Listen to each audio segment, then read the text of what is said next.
What's up everyone, how you doing? This is beebeejay and today I'm gonna talk about why should you buy an iPhone.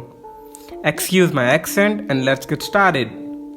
If you don't have any idea about iPhones, then you probably are a barbarian, right?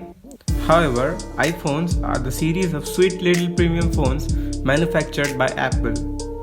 I'm gonna talk about pros of having an iPhone, which will give you reasons to buy one. The first factor is camera. Apple's iconic iPhone in particular is renowned for the quality of its camera for shooting both video and still images. iPhone delivers the best camera experience in a smartphone, and the camera just keeps getting better. Apple's iPhone boasts some of the best camera hardware of any mobile device on the market, and I totally agree with that. If not the photography department, videography is top notch for any smartphone. They don't go crazy with high-end megapixels on their sensor like 32 megapixel and all. They just go with sleek and stabilized cameras. And the photos and videos captured always turns out surprisingly good. The second factor is smooth experience, fluidness. Apple worked hard on iOS to give the user a pleasant experience and focused more on it than Google does. One primary reason is that while multitasking, iOS puts all the apps in a suspended mode, unlike Android, which gives actual multitasking. In other words, iPhone gives preference to the currently used app than the background apps, whereas Android doesn't give a fuck about it. No matter what preference is given to the current or background apps, background running apps eat CPU and system resources continuously. So iPhone CPU focuses more on the hand task, only allowing the fluid navigation, thereby smooth function and transitions. Every iPhone has an Apple designed chip built for performance. In fact, the latest iPhone models have the fastest chip in a smartphone. Because these chips are so efficient, iPhone delivers incredible battery life. It also learns from our daily charging routine to reduce battery aging. Combine all that with the latest iOS updates offering smart new features, and everything you do on iPhone feels fast and fluid. Apple makes both hardware and software, so iPhone's every nook and corner of the hardware part is known to Apple in great detail. This knowledge helps to build a powerful OS with optimization of software to match with the hardware and vice versa.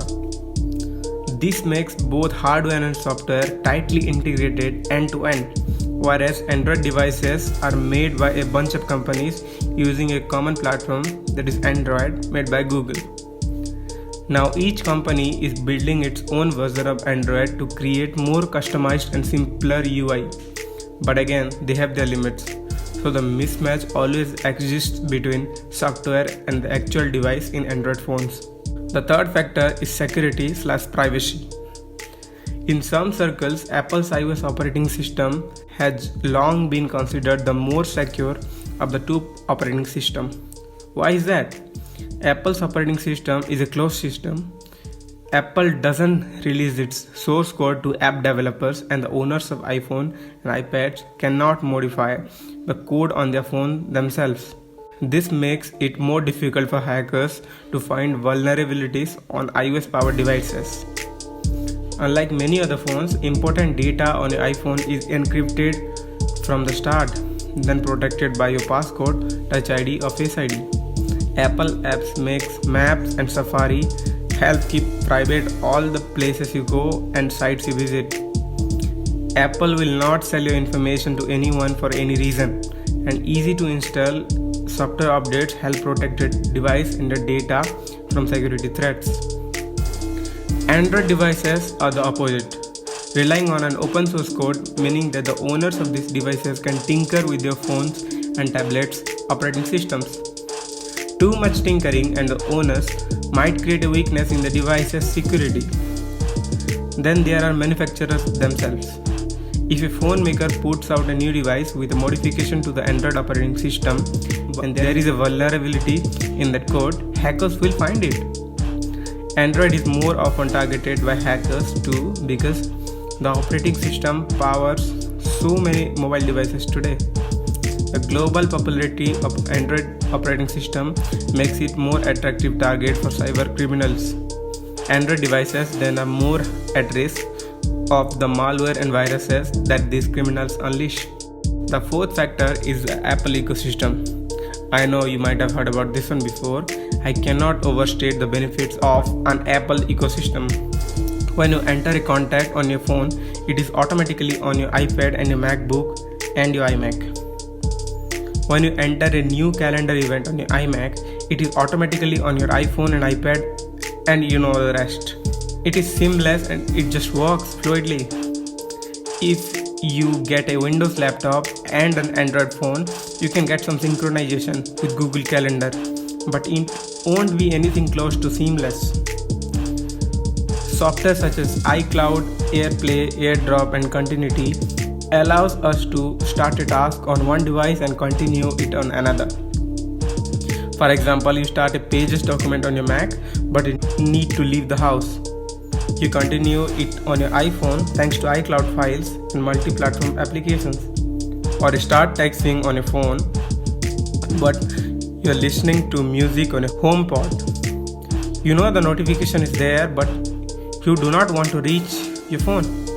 What do? You ask Siri to read your notification via HomePod.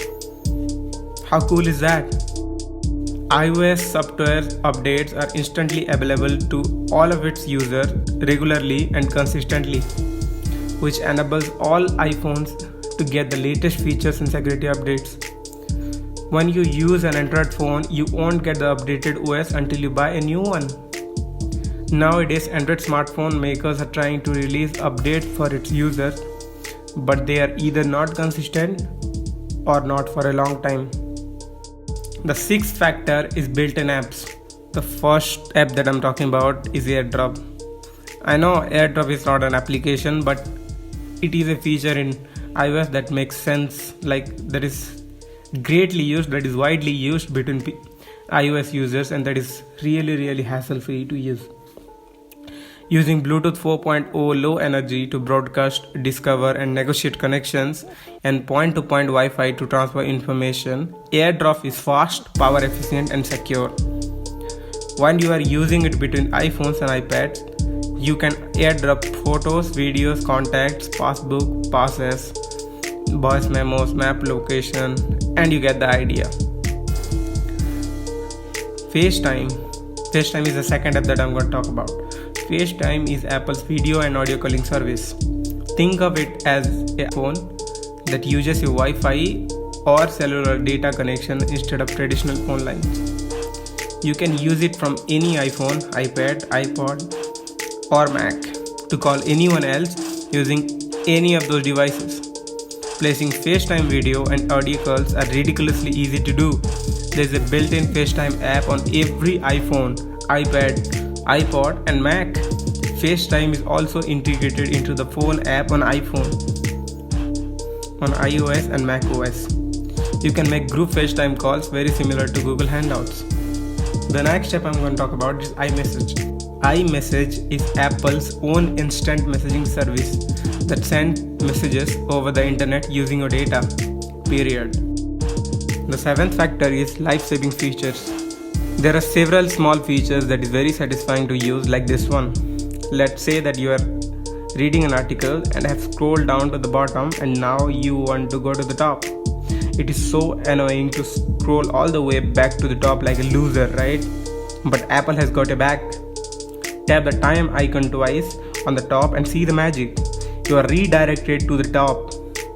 How cool was that? Just like this, there are a lot of them. I'm gonna make a special video for all of these tips and tricks. So just make sure to tune in to our channel. If you like the video, please like it. Please give it a thumbs up. And if you didn't, you still can like it. There is no harm in doing that. But I will really appreciate if you subscribe to my channel, because this is something that keeps us motivated to create videos like this and bring it to you.